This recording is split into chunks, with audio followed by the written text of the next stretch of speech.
नमस्कार। Simply spiritual podcast में मैं श्रद्धा फिर एक बार आप सबका बहुत बहुत स्वागत करती हूँ। माझे अनुभव या मेरे अनुभव, ये जो मिनी सीरीज है, आज हम इसी का एपिसोड करने वाले हैं। और आज जो हमें अपने अनुभव बताने आने वाली है वो गेस्ट हैं मिसेस समिधा केंदुरकर। ये भोपाल में रहती हैं और इन्हें जब पता चला कि ऐसी मैं सीरीज स्टार्ट करने वाली हूँ तो इन्होंने खुद होके कहा कि मैं शेयर करना चाहती हूँ। एडवांस में ही उन्हें धन्यवाद देना चाहती हूँ। Thank you so much Samidha. And आइए वेलकम करते हैं समिधा का। नमस्कार समिधा। नमस्कार। Most welcome to my series simply spiritual podcast. इसमें मैंने जो सीरीज स्टार्ट की है मेरे अनुभव, आपका बहुत बहुत स्वागत है। और जैसे मैंने आपके इंट्रो में बताया कि आज आप बहुत ही एक दिव्य अनुभव के बारे में शेयर करना चाहती हैं, तो हम लोग सब उत्सुक हैं आपका अनुभव जानने के लिए। So please, over to you now. Thank you Shraddha. Om Sai Ram. मुझे बहुत खुशी हो रही है कि आज तुम्हारे पॉडकास्ट के माध्यम से मैं साईं बाबा से जुड़ा हुआ अपना एक अनुभव सबके साथ कर पा रही हूँ। उसके लिए पुनः एक बार आपका धन्यवाद। साईं बाबा से जुड़े हुए मुझे लगभग 23 साल हो चुके हैं। मैं भोपाल में शादी होकर आई और मेरी जिठानी है, सिस्टर इन लॉ, वो बहुत बड़ी साईं भक्त हैं और उनके थ्रू ही मैं साईं बाबा से जुड़ी। तो शादी के बाद 3 साल बाद मुझे मेरी बड़ी बेटी श्रद्धा हुई। उसका नाम भी श्रद्धा है। तो बचपन में उसका स्वास्थ्य थोड़ा ठीक नहीं था। उसका नाम हमने कुछ और रखा था और कुछ ज्योतिषियों के कहने पर हमने साईं बाबा को ही उसको अर्पित कर दिया और कहा कि अब आपकी ही श्रद्धा है और आपको ही इसको स्वस्थ रखना है। तो ऐसा एक कनेक्शन साईं बाबा के साथ मेरा तभी से हो गया और हम साईं बाबा की भक्ति में जुड़ गए उनके साथ। तो बच्चे के स्वास्थ्य के लिए मैंने एक साईं बाबा का व्रत करना प्रारंभ किया और उस समय मैं राजकोट, गुजरात में रहती थी। मेरे हस्बैंड का ट्रेवलिंग का जॉब है, वो मार्केटिंग में है, तो वो घर पे काफी कम ही रह पाते थे। तो मैं और मेरी बेटी छोटी, जो लगभग 1 साल की थी उस समय, हम दोनों ही रहते थे। उसके स्वास्थ्य की चिंता की वजह से मैं एक साईं बाबा का मैंने व्रत करना प्रारंभ किया। बहुत सिंपल और बहुत ही असरदार उनका वो व्रत था। तो वो मैंने किया। उसमें एक हमको प्रण लेना था कि हम 5, 7 या 11 जो भी हमारी श्रद्धा के अनुसार व्रत करेंगे बाबा के। और उसमें केवल 108 बार बाबा के नाम लेके बाबा की फोटो या मूर्ति के सम्मुख एक सिक्का जो पीले कपड़े में बांध के हम उनके सामने रखेंगे, 108 बार बाबा का नाम लेंगे। मैंने इस तरह साईं बाबा के 7 गुरुवार का व्रत करने का मैंने प्रण लिया और मैंने वो आ, पूजा शुरू की उनकी। तो तीसरे गुरुवार की घटना है ये, जिसमें मैं बाबा की पूजा करना रहती थी। तो मैं सुबह जल्दी उठती थी ताकि बच्ची मेरी उठे उसके पहले मैं उठ जाऊं और अच्छे से मन लगाकर भगवान की भक्ति कर लूं, बाबा की पूजा कर लूं। तो मैं 5 बजे उठती थी। तो जैसा मैंने आपको बताया कि उसमें एक था कि हमको एक सिक्का, 1 रुपए का, 2 रुपए का, कोई भी एक सिक्का लेके उसको पीले कपड़े में बांधना था और बाबा के सम्मुख रख के और 108 नाम बाबा के लेके और उसकी पूजा करनी थी। तो जब मैं वो पूजा करने के लिए बैठी तो वो सिक्का जो पीले कपड़े में बंधा हुआ था वो मेरा मुझे नहीं मिला। तो छोटा सा मंदिर था, हमारी नई शादी, छोटी गृहस्थी, तब शुरुआती दिन थे। तो उसके अलावा कहीं रखने का प्रश्न नहीं था कि मैं वो सिक्का कहीं और रख दूं। फिर भी मैंने जहां मुझे संभावित स्थान लगे वहां मैंने ढूंढा कि वो सिक्का मुझे मिल जाए। और वो क्यों नहीं मिल रहा है, इससे मैं वैसे ही थोड़ा सा परेशान होने लगी थी। खैर, मुझे वो सिक्का नहीं मिला तो मैंने अपने हस्बैंड को फोन लगाया जो आउट ऑफ सिटी थे उस समय। तो मैंने उनको भी बताया कि ऐसा हो गया है और वो सिक्का मुझे नहीं मिल रहा है। तो हम पूजा करके कई बार जो फूल होते हैं जिन्हें हम लोग मराठी में निर्माल्य कहते हैं या पुष्पांजलि, वो मैं एक छोटा सा पॉट था उसमें रखती थी। तो मेरे हस्बैंड बोले ऐसा तो नहीं कि वो और पूजा के बाद मैं डाल। फूलों के साथ आपने उसको स्पॉट में रख दिया हो। तो मैंने वो पॉट लाया, उसको फैलाया उन फूलों को, तो ज्यादा फूल भी नहीं थे, ऐसा भी नहीं था कि वो इतने ज्यादा थे कि मुझे नहीं दिखे, लेकिन वो नहीं था हम्म। उसमें। तो मैं काफी निराश हो गई, क्योंकि एक तो बच्चे के स्वास्थ्य के लिए हम मैं कुछ कर रही थी पूजा, और वो ऐसा लगा कि अरे ये खंडित तो नहीं हो गया, और ऐसा क्यों हुआ, बाबा क्या परेशानी है, क्या मेरी भक्ति में कुछ कमी है, या मेरे बच्चे को तो कुछ प्रॉब्लम नहीं है आगे। खैर, तो मैं काफी निराश हो गई। तो मेरे हस्बैंड ने कहा कि कोई बात नहीं, अब हो गया तो हो गया, तुम फिर एक नया सिक्का लो, फिर उसको पीले कपड़े में बांधो और उसकी पूजा करो। उसके अलावा कोई उपाय नहीं था। अच्छा, ये सब करते करते मुझे 5:30 बज गए, सुबह के 5:30 हो गए। ये 5 बजे से सारी हम्म। प्रोसेस चल रही थी। तो मैं वो बना के मैंने सिक्का लाया, फिर पीला कपड़ा उसको हल्दी के पानी में भिगा के उस सिक्के को उसमें रखा मैंने, और थोड़ा सा वेट किया कि थोड़ा सा हवा में वो सूख जाए।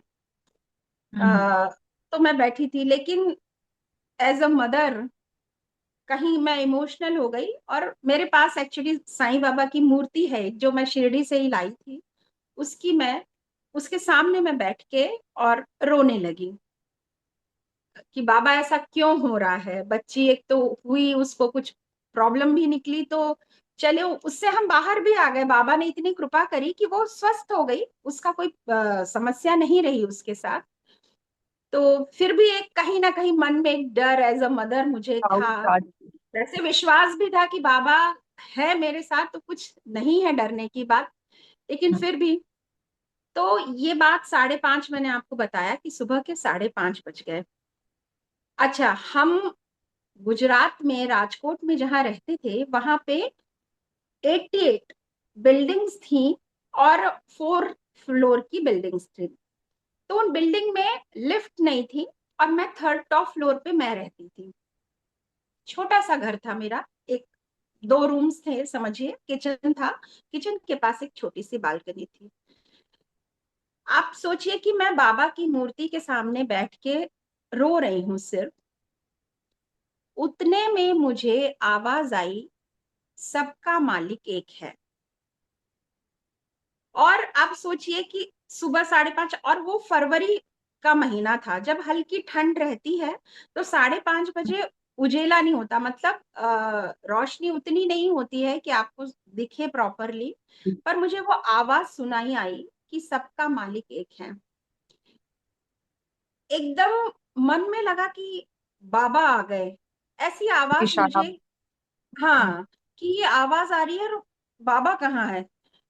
तो मैं हम्म। ऐसे, हॉल था हमारा, एक रूम था, वहां मैं आई, वहां बहुत बड़ी विंडो थी। तो मैंने उससे झांक के नीचे देखा, क्योंकि उतनी देर में 2-3 बार और मुझे वो आवाज आई। तो मैंने देखा कि बाबा के अवतार में हमारा जो गेट था, नीचे जो एंट्री गेट था, उसके पास बाबा खड़े हैं। ये मेरा पूर्ण विश्वास है कि वो बाबा ही थे। तो खड़े हैं और वो वही बोल रहे हैं बार बार। और उस समय वो सिक्का जो एक मैं नया बना रही थी वो मेरे हाथ में था। तो बस मैं साईं बाबा बोल के थर्ड फ्लोर से नीचे ग्राउंड फ्लोर तक एकदम दौड़ते दौड़ते भागते। दौड़ते नीचे आई कि मतलब कुछ मुझे सूझ नहीं रहा। अच्छा, वो टाइम इतना बहुत फास्ट जाता है, आप कुछ अपना सोच मतलब दिमाग नहीं लगा सकते हो कि हम क्या कर रहे हैं क्या नहीं। आपको इतना भगवान इतना समय नहीं देगा कि आप अपना कुछ उसमें दिमाग लगा। और मैं नीचे उतने में मेरी बेटी भी उठ गई, तो वो भी जोर जोर से रोने लगी कि मम्मी मम्मी करके। तो मैं नीचे गई, वो गेट तक गई। मैं, अंधेरा था, हल्की सी स्ट्रीट लाइट्स तो जल रही थी, पर मैं बाबा का चेहरा तो नहीं देख पाई। हाँ, उन्होंने पूरे वही वस्त्र, वो इस सर पे उनकी जो कफनी हम बोलते हैं वो सब पहना हुआ था, और हाथ में जो पात्र था उसमें मैंने वो सिक्का डाल दिया। अच्छा। और डाल के, चूंकि मेरी बेटी रोने लगी तो मैं उल्टे पांव बस ऐसे प्रणाम किया और उल्टे पांव वापस आके बेटी को उठाया और खिड़की से उसको भी दिखाने लगी। अच्छा, वो बोलती नहीं थी कुछ भी, लेकिन बस वो भी बाबा बाबा बोलती थी। वैसे हम लोग मराठी हैं तो हमारे यहाँ फादर को भी बाबा ही कहा जाता है, तो वो बाबा बाबा बोली। तो चूंकि विंडो में ये मॉस्किटो मैट लगी थी तो वो इतना क्लियर नहीं दिख रहा था, तो मैं उसको लेके और मेरी वो छोटी सी जो बालकनी थी वहां मैं उसको लेके आई। अच्छा, तो जो मैं आपको बोली कि 88 बिल्डिंग्स थी वहां, तो मेरी 86 नंबर की बिल्डिंग मेरी थी, और मेरे बाद दो बिल्डिंग्स और थी, और उसके बाद हम्म। मेन मतलब सड़क थी। और मेरे ही बिल्डिंग के जस्ट नीचे एक बहुत बड़ा पेड़ था। तो मैं उसको लेके आई हूँ और उसको मैं दिखा रही हूँ, और वो भी बाबा बाबा कह रही है, और मैं भी रोती जा रही हूँ और बाबा बाबा कह रही हूँ। और बाबा ही थे वो आए और इस पेड़ के उस तरफ हमको नहीं दिखे। उसके बाद वो पता नहीं वो अदृश्य हो गए या हमारी मतलब हम कुछ समझ ही नहीं पाए। और आप विश्वास नहीं करेंगी श्रद्धा कि जो मैंने आपको बोला कि जो पॉट जिसमें दो चार फूल थे, जिसमें मैं वो सिक्का ढूंढ रही थी जो मैंने पूरा फैला के, वो उस पे मेरी नजर गई, क्योंकि वो उतनी ही जगह थी, वहां ही वो पॉट रखा था। उसमें ऊपर के ऊपर वो सिक्का था मेरा, जिसकी मैं पूजा कर रही थी। और आज भी मैं आपको ये बता रही हूँ, लेकिन मुझे गूज़बम्स आ रहे हैं। ये बात लगभग 21 साल हो चुके हैं इस अनुभव को मेरे। लेकिन अब मतलब वो अद्भुत था। और उसके बाद एक तो फिर हम थोड़ा दिमाग लगाने लगते हैं, हम साधारण मनुष्य हैं ना, तो हम या आप या शायद लॉजिकल। कोई और भी कि अच्छा, पर आप ये बताइए कि इतनी अल सुबह 5:30 बजे, एक तो अगर कोई मांगने के लिए भी आया है तो वो इतनी सुबह क्यों आएगा, जब सब जगह हाँ। रहेंगे भाई, तब आएगा ना। एक 8 बजे आएगा, 9 बजे आएगा, 5:30 बजे, उस समय जब मैं बाबा बाबा पुकार रही हूँ अंदर से या रो रही हूँ, और उस समय ही मेरे कान में सबका मालिक एक है वाली आवाज आना, तो ये अनुभव मेरे जीवन का एक मतलब मैं ये सोचती हूँ कि मेरी लाइफ या मुझे या मेरे बच्चों को, मेरे परिवार को सिर्फ बाबा ही संभाले हुए हैं। और उन्हीं के मार्गदर्शन में हम लोग चल रहे हैं या हमारा जीवन चल रहा है। तो बहुत ये अनुभव है, और ऐसे न जाने कितने अनुभव है मेरे जीवन के जो मैं बता नहीं आपको तो सकती आपको। बताते हुए आप बोल रहे हो कि मतलब गूज़बम्स आ रहे हैं मुझे सुन के, मैंने पूरा वो इमेजिन कर लिया और आई कैन अंडरस्टैंड, क्योंकि ऐसे बहुत मतलब जिन लोगों के साथ हुआ है ऐसा वो आइडेंटिफाई कर सकते हैं कि नहीं, लॉजिकल कुछ नहीं होता है इसमें, सब अपना बिल्कुल सही। मानने वाली चीज है। और सच में मुझे भी मेरे पूरे मतलब ऐसे जो मराठी में हम बोलते हैं शहारे, तो वैसे मुझे पूरा हाँ। गूज़बम्स सुन के भी आ गया मुझे। जी जी और जी। कोई अगर आप शेयर करना चाहते हो कुछ और अनुभव। बिल्कुल, मैं आपको बोल रही हूँ ना कि कितने ही अनुभव, मैं अगर मैं चाहूँ तो आपका पॉडकास्ट काफी लंबा हो जाएगा या काफी। पर एक और मैं शेयर करना चाहती हूँ कि ड्यूरिंग कोविड हम सब कोविड से बहुत परेशान रहे। इवन मुझे भी, मेरी फैमिली को भी, सबको कोविड हुआ, पर हम उससे भी बाहर आ गए। हम्म। कोई समस्या नहीं हुई, कुछ दवाई नहीं लेनी पड़ी, कुछ नहीं, बस हम क्वारंटाइन रहे, मैं और मेरे बच्चे और हस्बैंड, हम चारों, और हम ठीक हो गए। पर हम तब भुवनेश्वर उड़ीसा में मेरे हस्बैंड की पोस्टिंग थी, तो हम वहां रहते थे। और मेरे पेरेंट्स एक्चुअली मेरी सिस्टर के सहयोग से इंदौर में रहते हैं। मेरे वो दोनों ही है, और वो साथ हम्म। में रहते, तो कहीं ना कहीं एक डर तो था कि कोविड हो गया है भाई, कुछ हो ना जाए। तो जब मैं सब ठीक हो गए, सब नॉर्मल हो रहा था थोड़ा थोड़ा, तो मैंने हस्बैंड से कहा कि मेरी बहुत इच्छा है कि मैं आई भाऊ बोलती हूँ मैं अपने पेरेंट्स को, कि मैं उनसे मिल के आऊं। तो ये बोले कि ठीक है, ऐसा करो कि तुम अकेली चली जाओ, बिकॉज बहुत लंबा है भुवनेश्वर और इंदौर आना। तो मुझे 2 फ्लाइट चेंज करके और इंदौर आना पड़ा। इंदौर आई, मिली मम्मी पापा से। तो चूंकि मेरे हस्बैंड का, मैंने जैसे पहले ही बताया कि वो मार्केटिंग में है, तो उनको काफी ट्रांसफर, हमारा 2-3 साल में ट्रांसफर हो जाता है। और हम काफी 22 सालों से समझिए घूम ही रहे हैं ऑल ओवर इंडिया। हम लोग काफी ट्रेवल हमको करना पड़ रहा है 2-2 साल में, 3-3 साल में। तो चूंकि हम इतने दूर थे फिर आए, तो अब एक एज के बाद पेरेंट्स को देखना हम सबकी जिम्मेदारी है, हो ही जाती है। मेरी दीदी के सहयोग से वो रह रहे हैं इंदौर में, मैंने आपको बताया, लेकिन मुझे ऐसा लगा कि यार हमारे भी कुछ ड्यूटीज हैं। मेरे हस्बैंड के भी जो पेरेंट्स हैं वो भी एजेड हैं, और हम इतने दूर हैं कि हम चाह के भी उतनी जल्दी आ नहीं सकते या उनकी हेल्प नहीं कर सकते। तो खैर मैं 7 दिन रही, जितना संभव हो सका हम करते हैं। पर कहीं ना कहीं ये इच्छा हुई, और कहीं ना कहीं एक डर भी, कोविड के बाद भी हमको भी अकेलेपन का एहसास हुआ कि हम इतनी दूर हैं। और हमारे सब रिलेटिव्स भी एमपी में ही रहते हैं मेरे। तो वो भी था कि हम सबसे इतनी दूर है, कहीं कुछ हमको हो जाए तो कोई पहुंच भी पाएगा कि नहीं, कहीं ना कहीं ये डर भी हम्म। था। तो मैं जब गई तो पता नहीं क्यों ये माइंडसेट मेरा हो गया कि नहीं यार, हमको एमपी जाना है। और मेरे हम्म। हस्बैंड की पोस्टिंग स्टेट कैपिटल में ही होती है, तो मेरा ससुराल भी भोपाल है, तो भोपाल हमको अगर ट्रांसफर होगा तो Yes. भोपाल ही हमको पोस्टिंग मिलेगी। तो ये कहीं ना कहीं मन में था। लेकिन किसी भी हालत में ये पॉसिबल इसलिए नहीं था क्योंकि एक ही साल हुआ था, 1-1.5 साल हुआ था जब हम लोग भुवनेश्वर में ट्रांसफर होके पहुंचे थे। तो हम्म। ये मतलब सोचना भी एक अपने आप में वही था कि अरे ये क्या सोच रही हो कि मैं भोपाल, क्योंकि अब पेरेंट्स को देख हम्म। के आए, मन थोड़ा दुखी हो गया कि नहीं यार उनके पास चलना चाहिए ये वो। हाँ।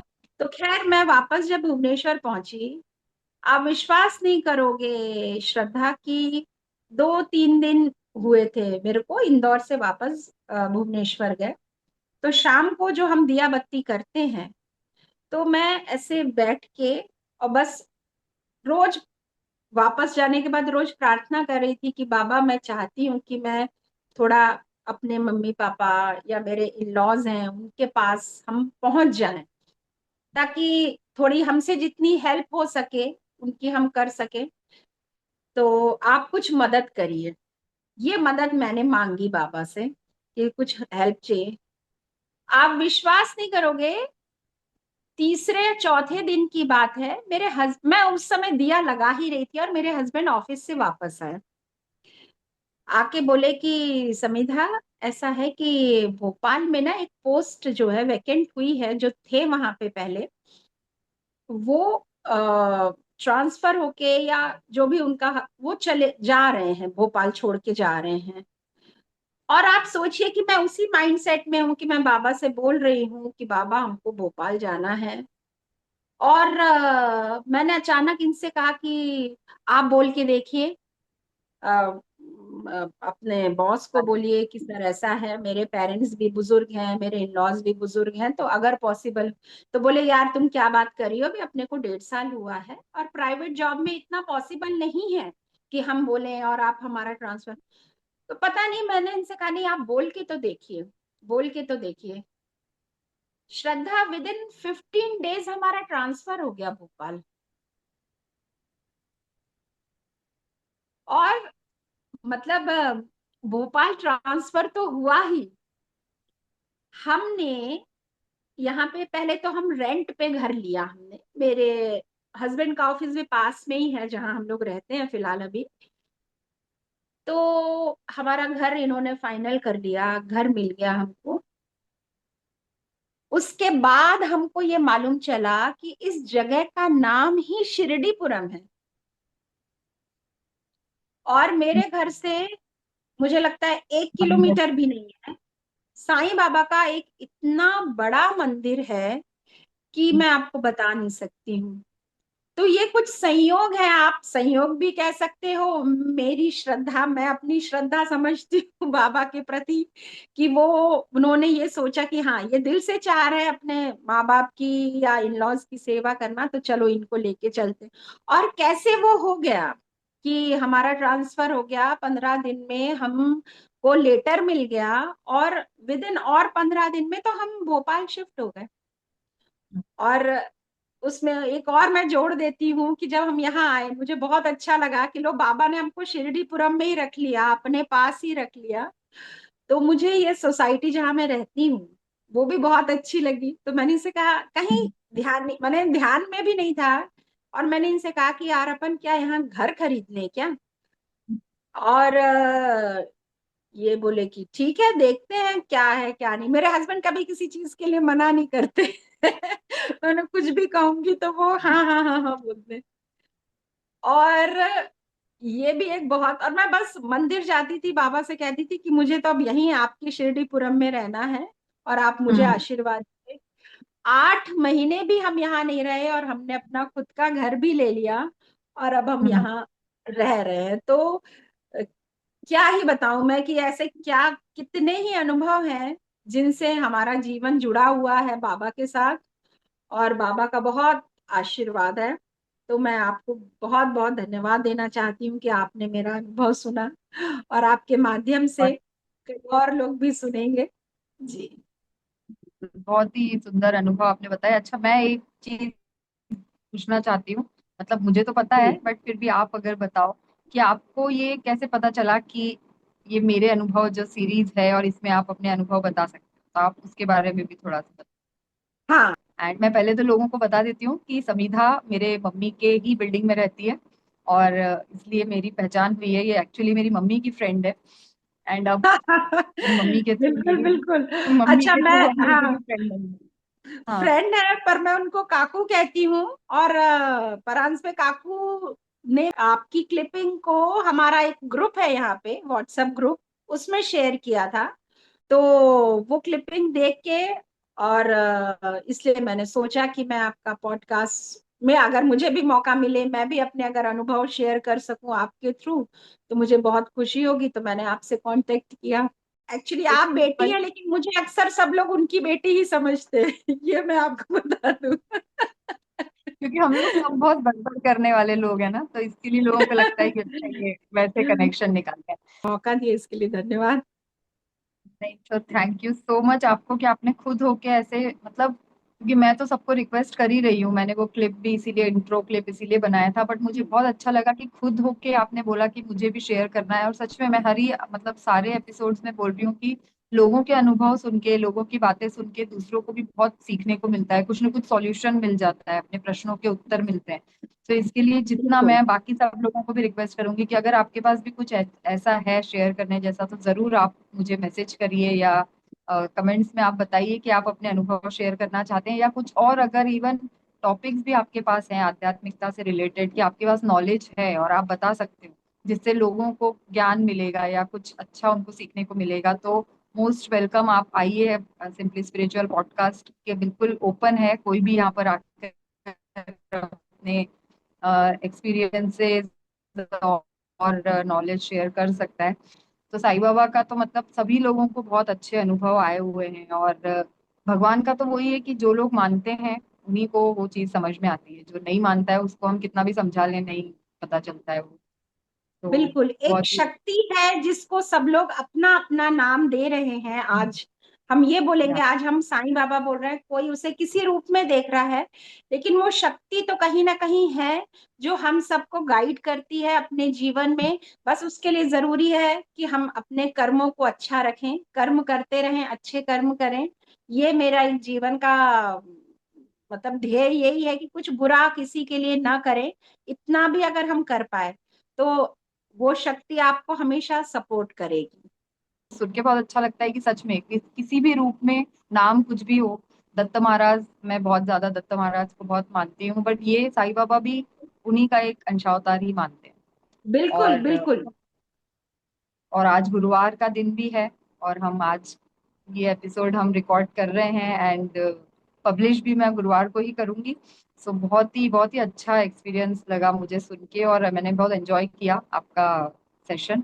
And I am looking forward कि आप और भी ऐसे आपके फ्रेंड्स को भी आप बोलिए जिनको भी आना है। और आपके पास तो जैसे आपने बोला बहुत सारे अनुभव हैं, कभी कभी भी लगे ऐसा कि आपको कुछ शेयर करना है तो पक्का आप फिर से मुझे बोलिए एंड हम लोग सेशन करेंगे, या कुछ और भी अगर आपको बोलना है तो आप हम लोग कर बिल्कुल सकते हैं रिकॉर्डिंग। बिल्कुल तो बिल्कुल। थैंक यू सो मच समिधा, बहुत अच्छा लगा मुझे बात करके। And just be thank you Shraddha. Like the person you are. हमेशा आई भी बताती है मुझे कि बहुत अच्छे से एकदम सब मस्ती करती रहती है, हंसते मुस्कुराते सब लोगों को भी मजा हाँ, मस्ती चलती रहती है। तो जस्ट बी सही। लाइक दैट ऑलवेज, और आपकी सारी इच्छाएं ऐसी ही पूरी होती रहे एंड कीप मैनिफेस्टिंग, एंड सब जरूर पूरा होता रहेगा।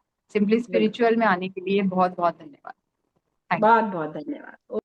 तो ये थी समीधा केंदुरकर। और जैसा कि आपने सुना कि कितने अच्छे दिव्य अनुभव इन्हें आए हैं और आते ही रहते हैं। तो सच में अगर मन में दृढ़ विश्वास हो, आपकी जो श्रद्धा है वो पक्की हो, तो रोज ही हमारे लिए कुछ ना कुछ नए अनुभव आते ही रहते हैं हमें। तो सिंपली स्पिरिचुअल पॉडकास्ट की ये मिनी सीरीज देखते रहिए। और आप भी अगर अपने अनुभव शेयर करना चाहते हैं तो जरूर मुझे मैसेज या कमेंट करके बताइए, and I will be more than happy to record your session. नमस्कार।